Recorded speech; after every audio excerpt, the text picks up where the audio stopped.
This podcast is based on an interview with Nancy Harhut, the author of Using Behavioral Science in Marketing, Drive Customer Action and Loyalty by Prompting Instinctive Responses. Welcome to the podcast.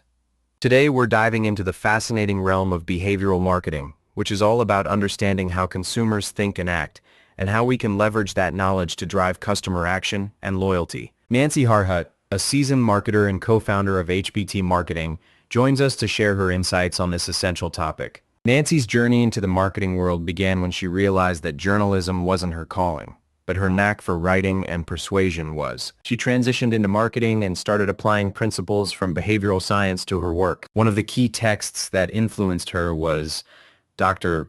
Robert Cialdini's book, Influence, The Psychology of Persuasion. That book opened her eyes to the power of understanding human behavior in marketing. Nancy explains that while it's crucial to follow best practices in marketing across various channels, incorporating behavioral science can significantly enhance the effectiveness of those efforts. She shares an example of a head-to-head A/B test that resulted in a staggering 459% lift in sales for a client simply by infusing behavioral science into the marketing strategy. This was not just about generating leads. This was actual sales, a testament to the effectiveness of applying behavioral insights. So, how can small business owners, indie hackers, and solo freelancers apply these principles? First, it's about understanding the psychology behind customer behavior. Nancy emphasizes that while we can't make people do things, we can increase the likelihood that they will pay attention to our messages and respond positively. One practical tip Nancy offers is to tap into the authority principle when convincing stakeholders or customers. This means referencing external experts or research to support your ideas. By backing your recommendations with credible sources, you enhance your persuasiveness. For example, instead of just saying, "We should implement this strategy," you might say, "Research from Harvard shows that this approach has been successful for similar companies." The strategy can be applied not just in client interactions, but also in getting buy-in from your own team. Another key principle is commitment and consistency. People have a natural desire to appear consistent in their decisions and actions. When pitching an idea, frame it in a way that aligns with the values or previous statements of the person you're addressing. If you're discussing an environmentally friendly initiative, remind them of their past commitment to sustainability. This creates a connection that makes them more likely to agree with your proposal. Nancy also introduces a simple yet powerful phrase, "Would you be willing to?" Description equals realistic male voice in the 30s age with American accent.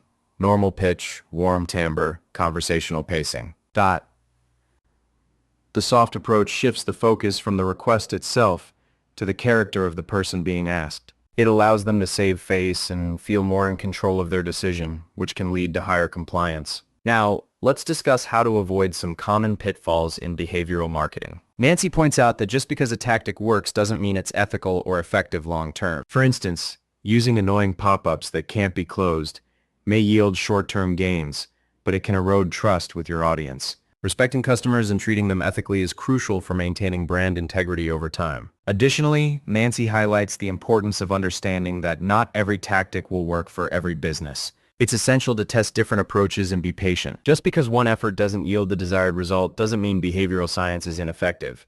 Perhaps the wrong tactic was chosen. As small business owners, it's vital to keep experimenting with behavioral insights. When you think about how to present your products or services, consider how you can enhance customer autonomy. Rather than employing high-pressure sales tactics, remind customers that the choice is ultimately theirs. This approach can surprisingly increase their likelihood of making a purchase. In conclusion, Nancy's insights provide a valuable framework for integrating behavioral science into your marketing strategies. By understanding the psychological factors that drive customer behavior and applying them thoughtfully, you can enhance your marketing effectiveness without compromising your values. Join us next time as we continue to explore actionable insights and strategies that small business owners can implement to thrive in today's competitive landscape. Thank you for tuning in today, and I hope you found this discussion as enlightening as I did.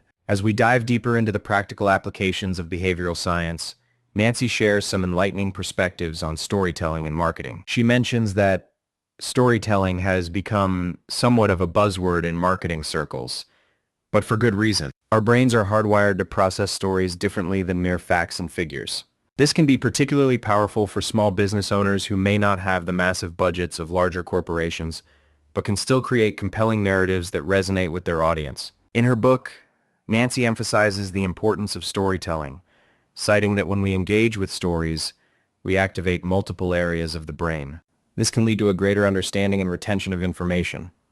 For instance, if you tell a story about a customer who faced a real problem and solved it using your product, that not only illustrates the value of your offering, but also fosters an emotional connection with your audience. This is crucial for small business owners who often rely on building trust and relationships with their customers. Nancy also introduces the concept of narrative transport, where listeners become immersed in a story. This immersion allows them to feel what the characters are feeling, creating empathy and a connection to the message being conveyed. Hence, when you craft your marketing campaigns, consider how you can tell a story that draws your audience in and makes them feel part of that journey. One practical tip for small business owners is to think about how to make their customers the heroes of their own stories. Highlight how your product or service plays a role in making their lives better. For example, if you run a fitness coaching business, share stories of clients who transformed their health with your guidance. This not only showcases your expertise, but also encourages potential clients to envision their own success through your program. However, Nancy points out that while stories are essential, they may not always yield immediate results. For example, if you're running a one-month campaign, you might not see immediate sales from a storytelling approach. Yet the long-term benefits of building brand trust and loyalty can far outweigh the short-term gains. Crafting a narrative around your brand can create a lasting impression, making customers more likely to return. This brings us to the concept of lifetime value in marketing. Nancy stresses that it's not just about acquiring customers.